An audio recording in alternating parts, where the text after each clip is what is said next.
when you say ChatGPT, what can you do? All the things it says are like the worst things it can do because they're the most common things that people ask for. What it's really great at is specific use cases. OpenAI is a general genius. It's a jack of all trades, but when you combine it with your specialist expertise, you become a superhero. That's really where the magic happens. Jonathan Green, nationally recognized best-selling AI consultant. They call it Chat GPT, but they don't chat with it. Exactly. And the problem is that the way Chat GPT is designed is that it works the worst when it's in a command-obey structure. It works the best when you open it up and say, 1, 2, 3, 4. Welcome to the High Performance CEO Show, your exclusive insight into the strategies and success habits of the world's top CEOs. I'm your host, Sebastian Schieke, entrepreneur, mentor, and business angel. Prepare to grow your business, enhance your leadership skills, and thrive in today's world. Let's dive in.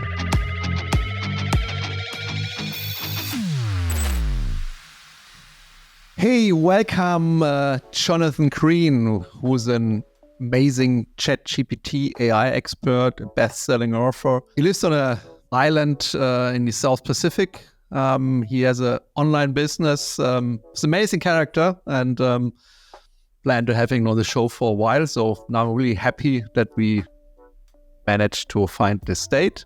Jonathan, welcome to the High Performance CEO Show. thank you for having me. I'm really excited to be here right now. Yeah, we only had a quick pre-chat, and we basically concluded that it's all about AI nowadays. AI is eating the world, and you're an expert in Chat GPT. You are a best-selling author. Not only on Chat GPT, you also wrote other books, but the Chat GPT book is obviously the most current one and most important one.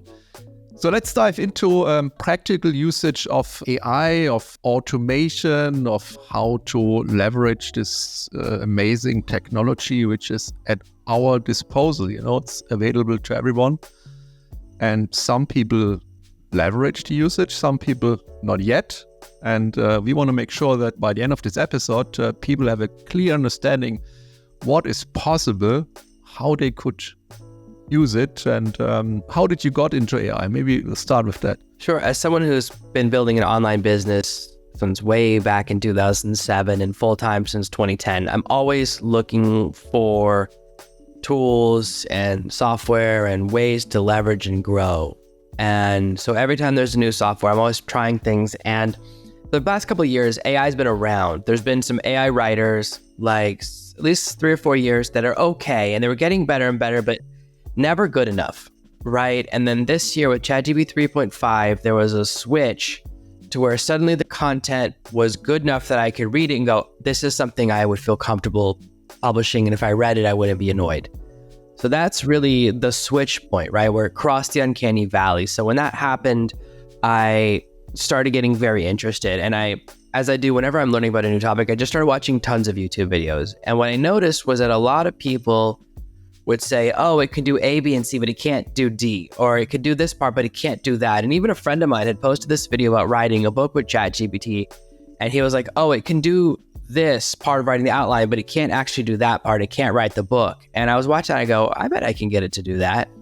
So I just started really playing around and trying a lot of ideas and pushing the wall to see what I can do. And what I noticed is that every time I watch someone else's approach, I can do it a little better and I can do it a little faster. So the way ChatGPT thinks and operates is very natural to me. So I have this lucky advantage. With some software, I don't have that. Some software is very hard for me and very unnatural, but this one happens to be something that I get and that I can then explain to other people, because the way they've designed it, they made this decision, which is really tough for a lot of people, which is people log in, they try for the first time, it's just a blank page. Maybe there's 4... It's not very user-friendly, no? It's not... Yeah. The UI is quite basic, so to say, no? It's the worst UI I've ever seen. And I've spoken to people who work at OpenAI, and I knew they do it intentionally because they're using users to program the AI, but it's also pushing a huge percentage of users away. That's the trade-off. They go, we don't want to tell you what to do because we want to see what you're going to do. And it's like, well, I don't want to be part of your science experiment, right? I want to use the tool. So that really creates this big feeling, oh my gosh, there's a huge learning curve because I have to guess what this tool can do. And you hear things like, oh, this tool is so powerful, or just ask ChatGPT what you can do. When you say, hey, ChatGPT, what are the 10 things you're the best at? It gives you a list of 10 things that are so terrible. Like they're so not useful. Like, oh, I'm great for planning trips. I'm like, really, you're going to plan a trip when your database is 2 years old? Very good way to end up in a war zone or a country that doesn't exist anymore. Like, I don't want 2-year-old travel data, right? So, and it was like recipes, and I've never cooked a recipe from ChatGPT. I just haven't. I know a lot of people who have.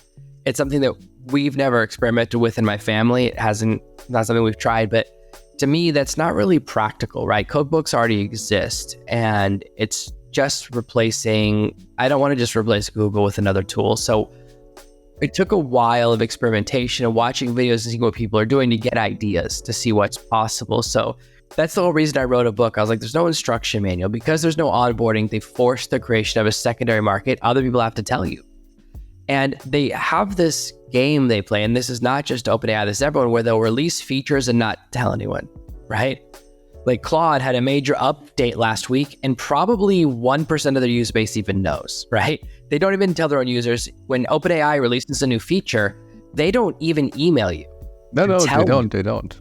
Yeah. So I find that really strange, but it's part of their strategy. And all the AI companies do this. They've all made this agree with each other. Like they shook hands in a back room and said, listen, let's do no onboarding. Let's not tell them when there's a new feature. Let's not onboard. Let's do stealth feature releases. And very strange, but it's created this interesting world where we have to get information from people that find stuff. It's almost like the way people find secrets in video games. One person randomly walks through a door backwards and then tells everyone else, and then it ends up getting spread around. That's how we're discovering new features. And these reminds me of my youth, you know? Yeah. But these companies spend billions of dollars building a feature. They're like, but don't tell anyone. Like, don't tell anyone. It's secret. Yeah. Yeah, like ChatGPT can hear your voice. You can do voice to ChatGPT, but nobody knows. I couldn't even figure it out because I was like, well, because I only use it on my computer. Like, oh, it's only in the app. Yeah, and on the mobile app, exactly. Like, why keep that a secret? But so that was my first approach. Oh, yeah. No, I just want to say, last week I figured out that, okay, you can upload documents, yeah, but they can also embed documents. Yeah, so I uploaded a document with some content, and then said, okay, can we refine it, blah, blah, blah.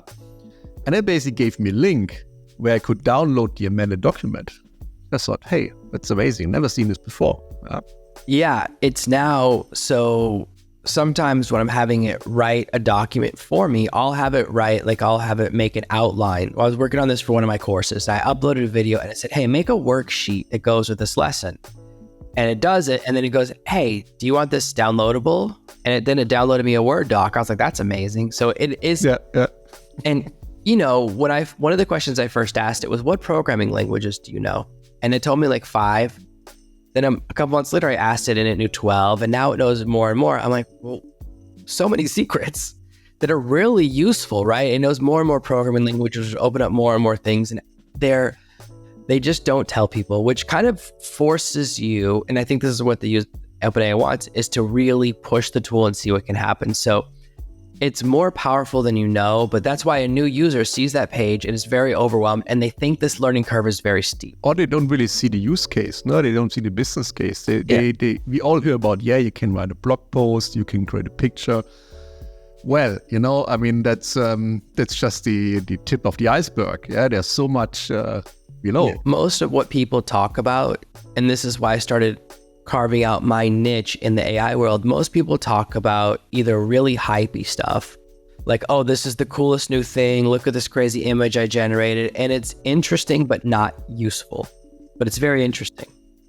Every time I see, even today, a bunch of new videos came across my feed because a new AI tool they updated to a new level, and they're like, oh, look at these videos we can make. And I was like, it's a series of 3-second clips, right? And it's like, that's not that great, okay? Because there's no 3-second movies, right? Commercials are not even 3 seconds long. Like, you need 30 seconds. It's 1/10 of a commercial. And it's not, so to me, that's not useful yet. Maybe in 6 months, maybe in 3 months, but probably 6 to 12 months, it'll be useful, but not there yet. So I don't really like to talk about that. The other end of the spectrum is really technical. Here's how to set up open AI bots. Here's how to set up auto GPTs on your computer. Here's how to get two AIs to talk to each other locally on your computer. Here's how to install an open source AI that leverages BitTorrent, so pieces of the AI are on different computers. So that's really cool, but super technical, right? Like every single day, Hugging Face has a new white paper they post. And what that does is push people away because they go, I'll never figure that out. That's too overwhelming. So you have these two ends of the spectrum. One attracts people, but it's not useful. And one repels people, but it is useful, but it's overwhelming. So the middle, which I try to boil down the middle of the lane, is practical and useful, and that's it. Like I shot my AI news of the week, and I only had 3 things I talked about this week. I was like, there's only 3 things that happened this week that are actually useful for someone who wants to use it for their business. And the problem is most people think AI can just do blog posting, which is not exciting. There's not that many people that are actually making a living blogging and don't want to write the content themselves, right? That's a very small subsegment. And most businesses are like, I can already hire someone to write a blog post. And that's the problem, is that the way, when you say ChatGPT, what can you do? All the things it says are like the worst things it can do because of the most common things that people ask for. What it's really great at is specific use cases. OpenAI is a general genius, right? It's a jack of all trades. But when you combine it with your specialist expertise, that's when combined, you become a superhero. That's really where the magic happens. And once people see that, like when people say, how long do you think it takes to learn ChatGPT? Most people think 6 months, 12 months, 2 years. And that's because if I said to you, how long does it take to learn Python? How long does it take to learn Photoshop? Those do take a really long time, right? We're so used to tools that take forever to learn. For me, when I'm teaching someone or talking to someone, I'm like, if you sit down and say, I'm going to give 1 work day to AI, I'm going to spend 8 hours learning ChatGPT. By the end of the day, you'll be a top 1% user. Because it's such a short, the learning curve is a lie. Yes. I mean, it's not actually hard. Once you have one prompt that works and you go, this is why this prompt works, you can do almost anything. Because you go, I see the language. You don't really have to learn how to code because you don't have to learn any special secret phrases. You just have to go, this is the language. This is the structure of a prompt, and you can be conversational. Once you know that, it becomes very easy, but there's no one saying that. Like, everyone's saying things like you have to go prompt engineer, and it's not really true. Like, I'm definitely on the spectrum of prompt engineers. I'm a pretty advanced prompter, but most of the time, I don't bother getting sophisticated with my prompts. I'm like, I'll just kind of say what I want. I won't perfect the language, and it's fine. So really the like margin for error, right? Because it's like, there are some, if you misspell a word, it's okay, right? Exactly. We're getting lazy. Yeah. I think we're getting lazy. I mean, I just had did some prompts, and I misspelled a word 2 times, and I couldn't identify the word anymore, But I said, okay, just see if it gets the context. But it got the context from the rest of the sentence, Yeah, we're so used to tools that if you misspell a single word, it completely messes it up. Like, I have always written in Scrivener. It's my favorite writing tool, but it has the worst spell check. If you transverse 2 letters, and it goes, I have no idea what this word could possibly be. If you mix up the I and E in Fred, it can't figure it out. I'm like, how are you this dumb? So it's very, and I have, as I've gotten older, my hands misspell words a lot. And it's something that's very frustrating and hard to explain. It's like, no, my brain spelled it right, but then my hands touched the wrong keys. And as a writer, it doesn't happen as much anymore, but I used to get a lot of emails back if I misspelled a word. People are like, you're a writer, how can you misspell a word? I'm like, I'm a writer, not an editor. Okay, but I'm very aware of it, and it does bother me, right? And it's especially because I know the spelling, so I can look at the screen and know it's spelled wrong. But going back and fixing every word has been something I have to deal with for a while, because a lot of tools miss. Even transcription tools, right? Like, if you use the most expensive transcription tools, they say, like Dragon Dictate for years was the flagship transcription tool, and they go, hey, we're 95% accurate. And I was like, that means you miss 1 out of every 20 words. That's a wrong word per sentence. That's a huge error rate. Every sentence, we only make 1 mistake, is the other way of saying it. And when you use that tool, and I had to use it for a while, you actually have to say the punctuation, which is a nightmare. Otherwise, it just gives you a wall of text with no spacing, no sentences, no paragraph breaks, and you have to learn this communication language. So for me, the biggest value is that, it can figure out what you're saying from context. It's improving transcription. They're now adding in this new feature where you can actually upload an audio file and it will make the transcript in OpenAI. They're kind of adding some AI features there because we're still chasing the panacea of perfect transcription, right?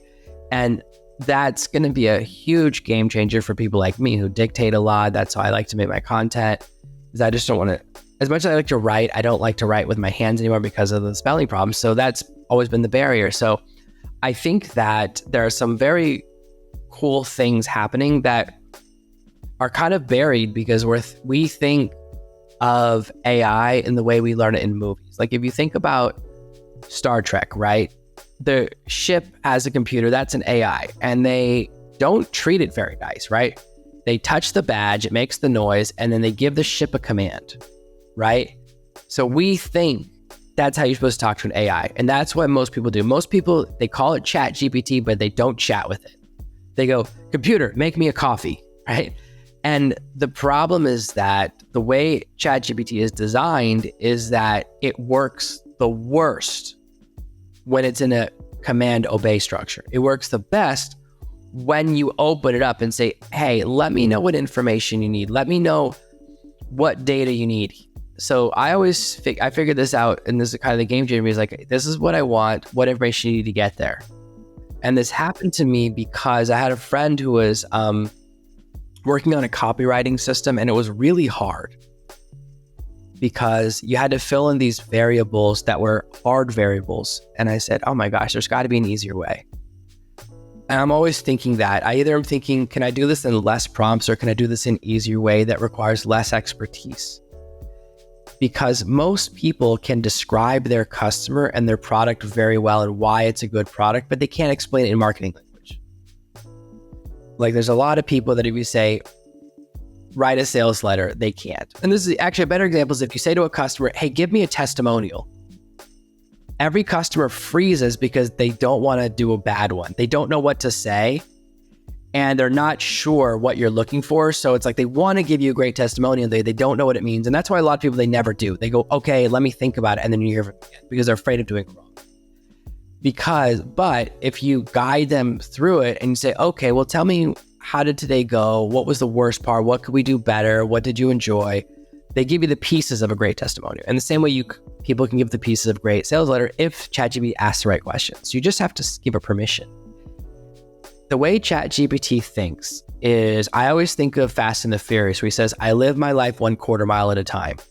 ChatGPT lives its life one prompt at a time. It never thinks you'll ask a follow-up question unless you tell it. So it thinks, oh, I have to answer this question to the best of my ability. I have to respond to this command because I won't get a second chance. So if you can break through of this programming from television shows, and the blame television shows, it's also why everyone looks up when they're talking to spaceships, right? They always look up. And we develop these habits. Or if you think you're talking to radio, you do this one, like you, right? We have these things that comes from television. So that's really where people can start to break through and you go, it's okay to ask questions. It's okay to be wrong. It's okay to have confusion because ChatGPT is able to react to confusion, right? It's able to go, I'm not sure what that means. Is it A, B, or C? Just today, I was trying to get my logo for my podcast updated. And I like the structure, I like the font, I like the way it's outlined, but it's not the best color green, okay? There's greens that are good and greens it's like kind of a pea green, it's not great. And the person came back at me, "Epped the greens, changed the fonts." And I go, oh, you did the exact opposite of what I wanted, right? So it still happens in human communication. And as soon as I explain it, they go, oh, I flipped the instructions. It's not a huge deal, right? Small project, it happens. ChatGPT is adaptable, so there's a larger room for making mistakes. What really is happening, I think a lot of people think there's no room for error and ChatGPT will judge me. So we don't want the AI to think that we're dumb, to tell everyone, right? There's this fear of judgment, and if people can break through that and realize ChatGPT doesn't remember, it's not keeping a database on each person's questions to see who asks dumb questions and good questions. And you can just try. And then every time you have a bad experience or goes and hits a wall, you can just delete that conversation and start over. Once you see it that way, then it doesn't hold a grudge, right? That's what we're really afraid of and so that's why people are, I'm going to wait until the market's settled and the way of speaking to ChatGPT is established and I can copy it, because we're afraid to be early adopters. And I'll give you an example. So if you've been on a Zoom call lately, a lot of people come to Zoom and they bring their AI note taker. And I think those are rude, because you'll be in a room and it's 6 people and 8 AI note takers, right? Taking up space. If you do breakout rooms, it ends up putting note takers in a breakout room. And it's like, hey, it's like if everyone comes in a room to a private at your house, to a birthday party, and everyone starts recording. Like, oh, I'm just recording this in case you say something that I want to put on Twitter. And, but we haven't established if that's rude or not. It may turn out that I'm wrong and that we decide, you know what, it's okay and it's normal. It's like a little kid in a movie always brings a robot with them. Maybe that's the future. We bring our AI recorders with us. I don't know. We haven't decided yet, but there's been this proliferation. Everyone has one. And we haven't decided what's okay. But we have decided things like if you write in capital letters online, it's shouting. We decided as a culture, capital letters means shouting. We haven't decided what means whispering, right? Is it italics? Is it only small letters? So we've decided some things. So in the same way, people that are waiting for the decision of how to speak to ChatGPT, the problem is that it's not designed that way and we'll never make that decision, right? Because it's constantly evolving. They're adding new features, they're updating it even if it's in secret. So it's better to just dive in, let go of the fear of making mistakes. I felt the same way. I was really afraid. So my fear was like, oh my gosh, what if I ask a bad question and I get banned, right? And I've gotten in trouble. I've probably gotten in trouble 5 or 6 times for violations. And it's always a mistake on Chat. And I fill out the form. I go, no, I did not do that because I know the term. What happens when you get a form to fill out? Or yeah. What happens when? Yeah. Okay. So one of my clients wrote a book about naughty coach. Like it's the best way to say it, like a intimacy coach. And you're allowed to talk about intimacy if it's educational, but not if it's like a romance novel, right? Not if it's meant to like give you emotions. And so I filled in the form. I go, no. This is educational. Look at the structure of the book, I also got in trouble. I was writing a romance novel and it won't write the naughty bits. That's one of its rules. That's the first wall I hit. I go, okay. I got in trouble because I said in book like 6 in the series, 2 women get jealous of another woman. And he goes, no, you can't put anything negative about women in a book. I said, no. The plot of the story is that they start off jealous and then they overcome it by the end of the book. So it shows like positive message. And then it goes, okay, it's okay. There's definitely there's certain, you can hit these certain walls with ChatGPT that are political and like silly. And I don't care, but it's like, it will write a poem about a man, but not a poem about a woman and like stuff like that. It's like, how interesting is it if no book is ever allowed to have a female villain? Like, that's not interesting. That's a silly rule, right? Because that would like, well, you would know who the bad guys in every mystery, right? You go, well, I know it's not any of the women. They're not allowed to be the villain. It kills, like, right? It would actually ruin fiction. So some of these rules are silly. And I hit that one and I was like, this is silly. But what happens when you hit the wall? Yeah. Okay. Are you blocked? No, you get a message that we believe that this has violated our content moderation policies. If you believe this is error, so usually it stops halfway through an answer. And then I click a button and you fill in a small form and you explain what happened. Okay. I've never gotten, and then it goes away. I've never had a big problem beyond that, but yeah, you have to, and I recommend filling out the little form because otherwise it's like, who knows, you get in trouble. But the things that people are really doing to get in trouble are so much more extreme than the stuff I've gotten in trouble. But I want to train it, right? To say, no, this is that. Because then I worked on a romance thing later and I didn't have any problems until we got to the section on like really wild stuff from my other client. I don't know why I got a bunch of clients who are writing books in this space. It's not, you can see I'm turning red. It's not my kind of topic, but he had an entire chapter on kink and that's what hit the wall. It goes, there's no way we're letting you write about this. But everything else, because I'd framed it and said, listen, this is a book about relationships. This is the structure. This is the person. And it kind of remembered that. But once we hit that chapter, it goes, no way. It just goes, no. And I was like, that's fine, because I'm uncomfortable too right now, Chat GPT. So we're on the same wavelength. However, there are alternative tools. There are open source tools that have no limitations, right? They call them uncensored so that you can. And I know, especially the romance space, I had the conversation with my wife. I was writing a romance novel to see, because I don't read romance. I go, let me write something I don't read to really push the envelope. And when I tried to have her write the naughty bits, he goes, no. ChatGPT doesn't write the naughty bits. And my wife comes in and goes, well, what's the point? She reads romance novels. She's like, that's the only part I want to read about. So you can then go to an open source AI, a free one, and have it just write those sections.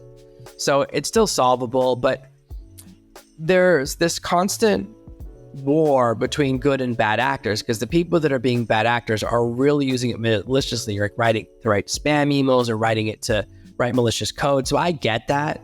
And they're trying to figure out what's the right way around this. This is why ChatGPT gets smarter, then it gets dumber, because people use it for something nefarious. And they use it for really tough stuff, like, how do I break into a car? How do I break into someone's house? How do I hack into someone's computer? Like, they're asking questions like that. So I understand the pushback. Because, when I talk about the limitations, like, oh, won't let me write a limerick, right? Or won't let me make a one be the villain. Not a big deal compared to these other things, right? So that's why we're still figuring out how we're going to deal with this. But the genie's out of the bottle, right? Like, it's out there. So we just have to figure out. Yeah, we just have to use it. You have to play with it and see what's happening, and not being afraid. I went on an AI event yesterday here in Frankfurt, and they did a survey, not a representable one, but a couple of hundred people. And they asked, one question was, how do you embrace AI? Or what prevents you from embracing AI? And they said, I'm not sure it's safe, and I want to wait until it's completely safe before I start working with it. I said, well, I mean, then you can wait forever, I mean, there will never be this moment where it's considered safe, because it's an always evolving process, and we have to make the best out of it. Yeah, it's also, there are so many updates so fast. There's so much news. So I use an AI to aggregate other AI's news feeds for me, because there are me too. like 1,000 every week. There's at least 1,000 news articles. There's every day there's like 20 to 50 new products on Product Hunt that have AI in the name.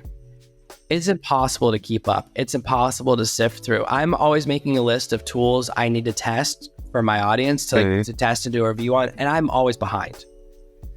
It's impossible to stay up to date because there's so many things. So for the average person to be overwhelmed you should be, because there's a new update every single week. There's never a week without news. This week was quiet. There's only 3 major things, but some weeks there's like 10 things a day, right? There are so many things happening. As much as I'm a high level ChatGPT user, there are certain features of ChatGPT I've never used, right? I've only used like 15 of the plugins. Once I find a plugin that works, or I hear about a plugin that works, I use that and that's it. But this is another area where they bury the plugin direct. Most people don't know there's a plugin directory, right? They don't know, because you have to go into a feature, turn on a beta feature, then click like 5 things. They really made it hard to find. And then someone said, how do we organize this? Categories type of thing it does. And someone just goes, no, alphabetical. They go, let's use the 1800s yellow pages structure for organizing. And how much description can someone do? Like, they have a page describe each plugin. They go, no, half a sentence. And there's also no explanation how to use the plugin. Once you turn it on, then you ask yourself, okay, what do I do now? And then they go, but here's what, we'll give everyone a link. So every plugin, you have a link, but it only goes to their terms and conditions page. So it's a link, but it's not useful. This is a crazy discussion, right? They hate users having a good experience at ChatGPT. They just hate that, right? They want everyone frustrated, I guess. So all of these plugins are called like Aaron and Aardvark, because they're like AA to be at the front of the directory, AAA and AAA and AAA, because it's the only way to get found, right? So they've there are so many things and features I've never used, I've never tested. I've never used ChatGPT's ability to watch. I've never used voice to ChatGPT. It's just, I don't need to, right? I have so many things going on. So for someone who's like, oh, I want to jump in, but I have no idea which one to use. There's updates every week. And then last week, all the news like, oh, ChatGPT, there's a shakeup. People are getting fired, then unfired, and the board is launching a coup, then there's a reverse coup. All of that news is distraction, right? None of it really affects you. It's like the newspaper. The only thing that really matters is the movie times and the weather. Exactly. Is it going to rain today? I need an umbrella, right? Do I need a jacket or umbrella, or I'm fine in a t-shirt? And what time is the movie if I take my family to a movie? Nothing else actually affects your day. So it's really important for people to pull back from all that. You go, yeah, the interesting stuff is interesting, but it doesn't matter. Don't get distracted. And just go, what can I use it for? So I always tell people, I say, just start with, what's something you do a lot that's very repetitive? That's where you start with. Replace your repetitive tasks. And the second thing I say, what do you do every week you hate doing? Or if you have employees, which of your employees, this is how I do it. I go, which employee, when I pay them, I get the most annoyed? I go, let me have an AI do that task, right? Because there's always someone you go, you have 20 employees, there's one of them you like, I don't want to, this is the one I don't want to pay. And you start pushing those tasks down, and you can start to really do some cool stuff once you play around with it. And it only takes one day. So that's a really important thing, is to say, don't be scared. It's not a steep learning curve. And you don't just have to follow me. You can watch any intro to ChatGPT YouTube video and play around with it, and you'll start to develop your own language because everyone talks to it differently. I program tons of GPTs, and I was looking at someone else who does it, and it's completely different. I was like, this is nothing like how I do it. Not even close. You wouldn't know by looking at the R2 codes that we're doing the same task. They're that different. It's completely disparate. And I was like, this is so, and I was like, but that's what I like, because I was like very excited. I was like, oh, I love seeing when someone does it differently. And that's what's cool, is that you could be really different and get the same or get great results, because it's that, like, it speaks so many different languages, right? That's what's really cool. That's what's so exciting. Makes it accessible for many people. Let's quickly talk about your book. Would be interested. How did you structure your book? What is the purpose? Is it for absolute beginners or for advanced users?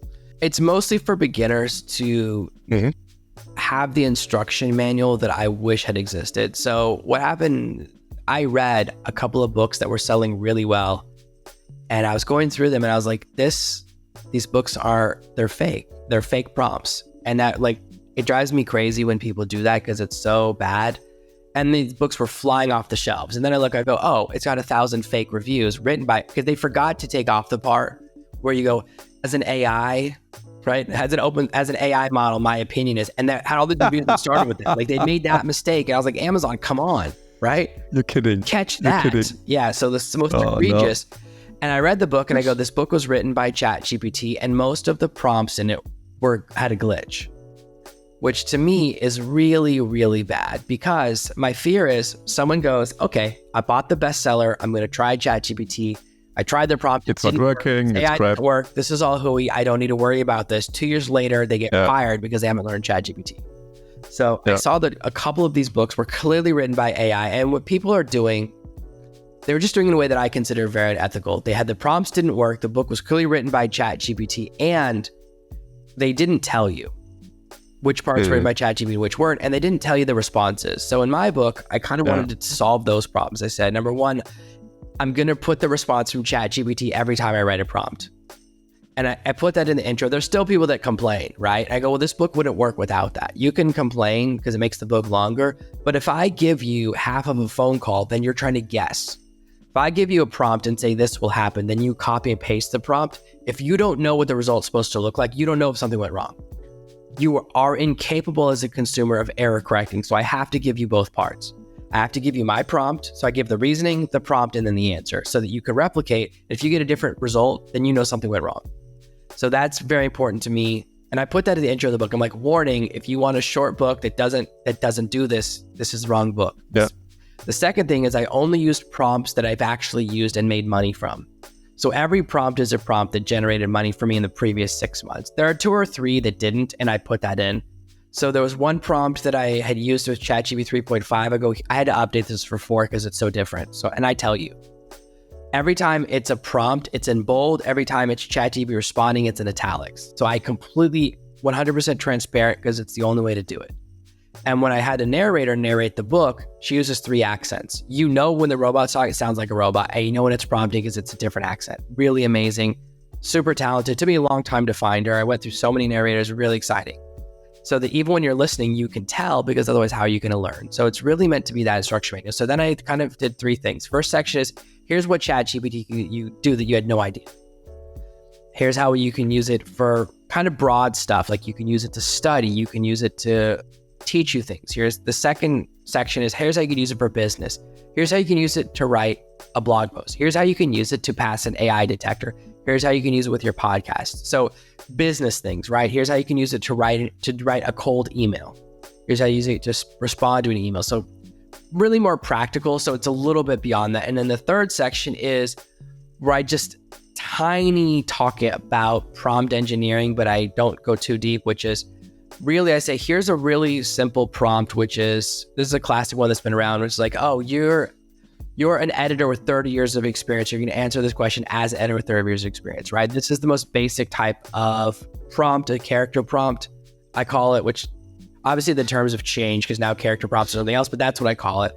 Then the level beyond that is where you give it a specific person. I call that a mimic prompt. So I'll say, act like this person. So I'll say, for example, if you're trying to fundraise, you can look, most people who invest in Silicon Valley, they love to talk to newspapers. They love to be in the press.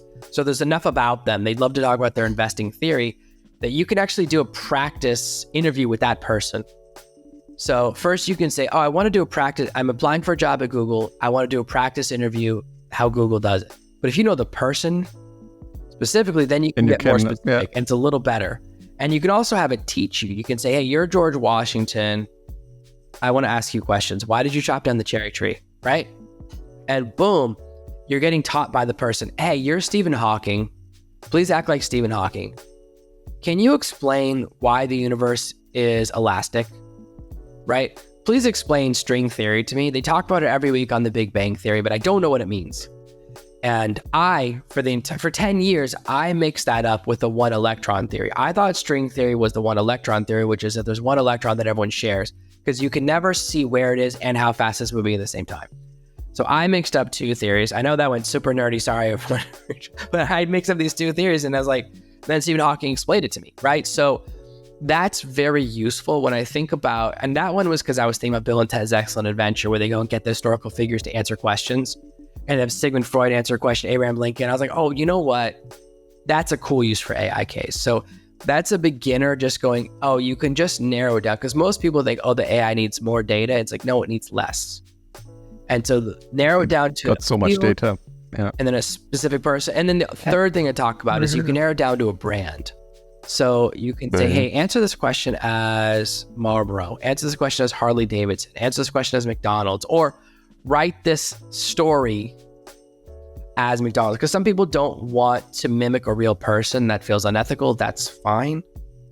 And so I say, oh, just do a brand. I like to do Harley Davidson because all of their ads are fun. It's all about sunsets, open road, wind in your hair, and freedom, right? Those are fun things, right? Those are all happy things. But you have to then tell it, you have to put in a game, say, don't mention any specific motorcycles or parts, because otherwise it just talks about like all the parts of the motorcycle all the time. Like, there's nothing like reading a book that feels like a soft tail. Like, no, don't say that.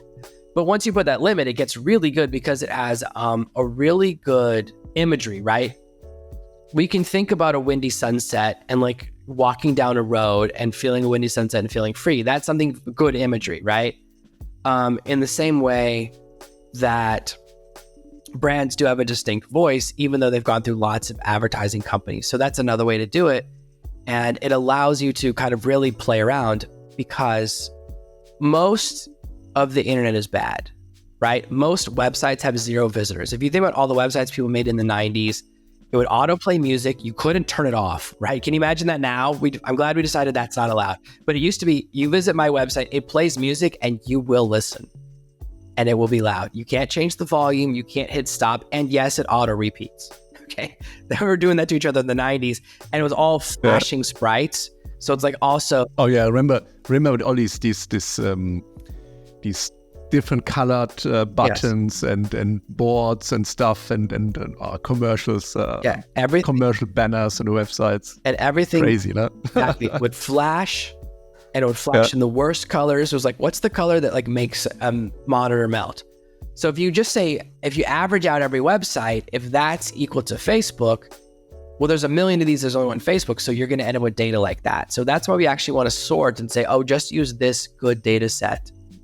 And then that limitation will actually give you such better responses. And that's really, basically that's the structure of the book, kind of showing you what's possible, ways to use it in your business, and then a little bit of, oh, here's how to narrow it down to get better responses. And it's really designed for the beginner, for the instruction manual that everyone wishes they had, that makes it easy, because Chat GPT and any AI, I like a lot of AI tools, they don't have to be scary. They don't really need that blank onboarding page. I don't know why. I do know why they've done it. I just think that I think they should have an option where they have an onboarding or a welcome video or a single welcome email.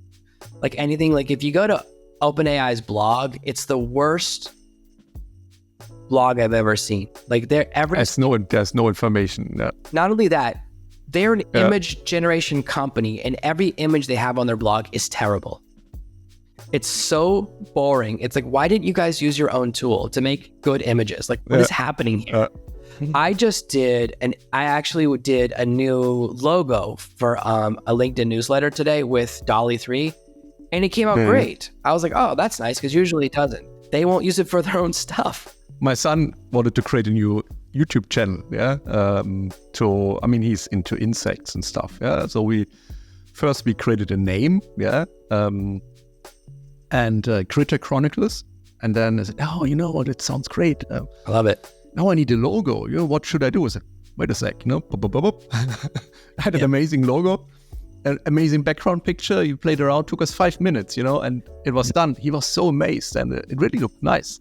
Yeah, it's amazing to me. So when I was testing website stuff, all of these companies, on Google, when you fill up for Google Places, you can't put that your business is artificial intelligence. There's no categories. I was like, they can't list their own divisions. What is happening?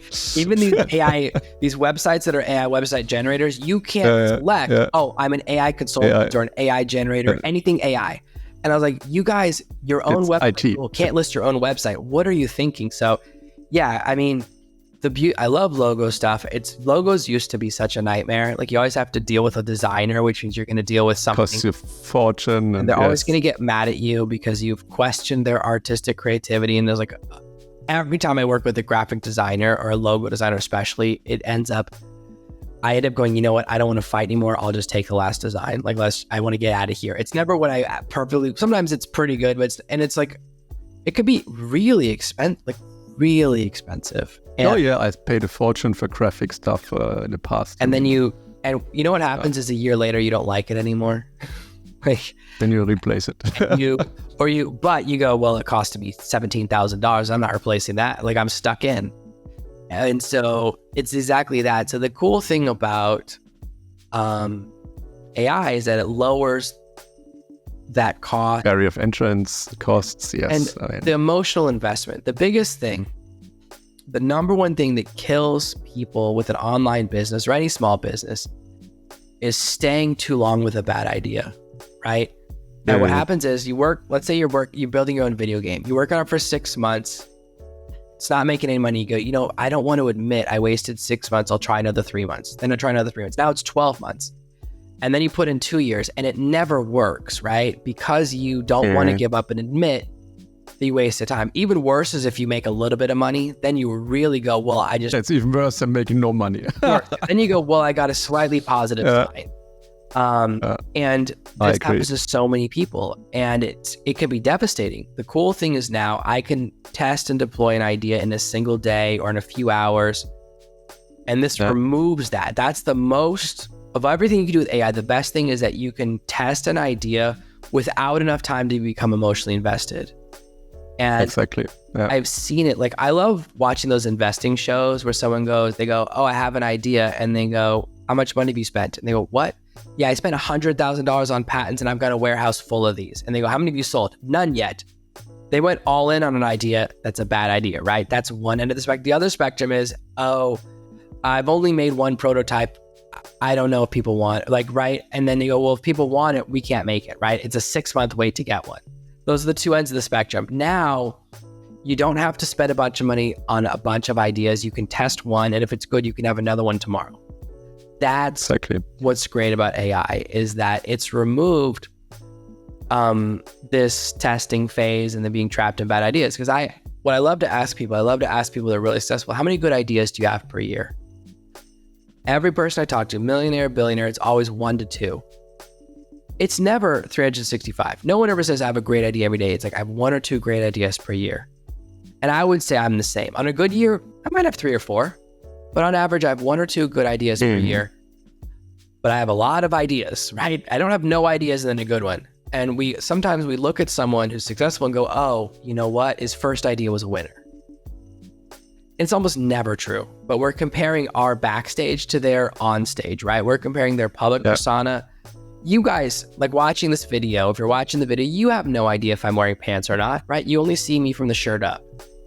And we don't want to know. And you're guessing I'm wearing shorts, but like I am, but we don't know, right? You don't know what's off camera to the side. So we imagine these things. We go, oh, this person never fights with their wife. They never have money problems. They never get sick, right? We all think our doctor never gets sick, right? So we then hold ourselves to a non-real standard. And this isn't a business, health, beauty. I used to have this friend who was a photographer for Vogue, for Italian Vogue. And he would shoot the cover model, and I would say, wow, it must be so easy. You just take a picture of a beautiful woman, you put it on the cover. You don't have to do any work. He goes, no, 15 hours of Photoshop minimum for someone who's already beautiful. Like, what? Like, how many hours of Photoshop would you have to do to me? So we have these AI will fix this. Unreal. Well, he's like, first of all, you have to. So that's why everyone has like an fake long neck. They give him a longer neck, which is like, so nobody has a neck that long, right? But we see it in all these magazines. That's why you go, oh, I never made anyone beautiful. Because it doesn't exist. It's already an AI. So same thing for business. We think, oh, my first idea should work. The first thing I try should work. And I know 2 people whose first ideas work. One of them, when it stopped working, he didn't know what to do. He's back living with his parents, right? Someone else, their first idea worked, and then they were able to still keep going. But most of the time, you don't want your first idea to work because then you don't know what the struggle is like. And when you have to start over again, you're really toast. So knowing that you're going to have a lot of ideas that are not all going to work, being able to test multiple ideas faster, right? Because no one finishes a book, no one finishes a course. They get excited by the next thing. If you could actually go through a training program and implement in 1 week, it's fast enough that you'll get a result, positive or negative, know if it's a good idea or a bad idea, right? This is like what Seth Godin talks about in The Dip, which is people quit right before they're about to succeed. That's what that book is all about. 2 millimeters before the success happens. Yeah. But I think, that's a topic for probably another 2 podcast episodes. It's amazing talking with you, Jonathan. Is there anything you want to share before you wrap up? Because we approaching the hour and... The most important thing is to just try. Don't be afraid of making a mistake. Don't be afraid of being judged. And don't think that it's too late, because it's not. It's like, when is the best time to start using Chat GPT? 6 months ago. When's the second best time? Right now. No. And exactly. What's really cool about this market is there's nobody who's an expert, really. There's nobody who has 10 years of AI experience, right? There's nobody who has... How would you have 10? You have 10 years of using Chat GPT? No, you don't. It's impossible, because Chat GPT 3.5 is maximum less than a year. So actually, it's today's birthday of Chat GPT. So it's 1 year. Yeah, it's 1 year. So when someone changed the world. Oh, I have 5 years of experience. Like, what do you mean? How is that possible? Listen, if I work day and night, at least 2 days. I have 2 years of experience with an AI tool is obsolete, right? So I'm a master I'm really good at MySpace. Nobody wants to hear that. That's not on my resume, right? Because it's not relevant anymore. It's a technology that technically still exists, but not really. And in the same way, this is a really wide open field. Anyone can jump into AI, anyone can start learning it, and you become Exactly. early adopter because it's still so early. It's like really nice that anyone can jump in. It's because you know that there's all these jobs you get out of college, they go, oh, entry level, but you need 5 years of experience. That's not what entry means. So No, not at all. nobody has 5 years of experience. It's even. Everyone gets to start at the same point, and I love that. So start today. Hopefully have a look at your book to get a head start, to get a manual, which is not available otherwise. And listen to YouTube, watch YouTube videos, follow Jonathan and all the other people on YouTube. And just play around with. It's how we all learned. And maybe in a couple of weeks, you are an expert in using Chat GPT for a certain use case. I mean, we can have another episode in a couple of months, Jonathan, and see how the world of AI and Chat GPT has developed. But for now, I thank you so much for your time. And it's quite late at your side now, I guess. No, it's after midnight, but I'm glad we had a good time. After midnight. So much for having me. So thanks for staying up. And wish you all the best. Bye, everyone. Thank you for tuning into the High Performance CEO Show. I'm your host, Sebastian Schieke, and it's been a pleasure serving you. Please subscribe to our show on your favorite platform and leave us a review. Your support helps us reach more listeners and create a bigger impact. Check out our website, sebastianschieke.com, for additional resources. Until next time, be bold, be exceptional, be outstanding, be a leader.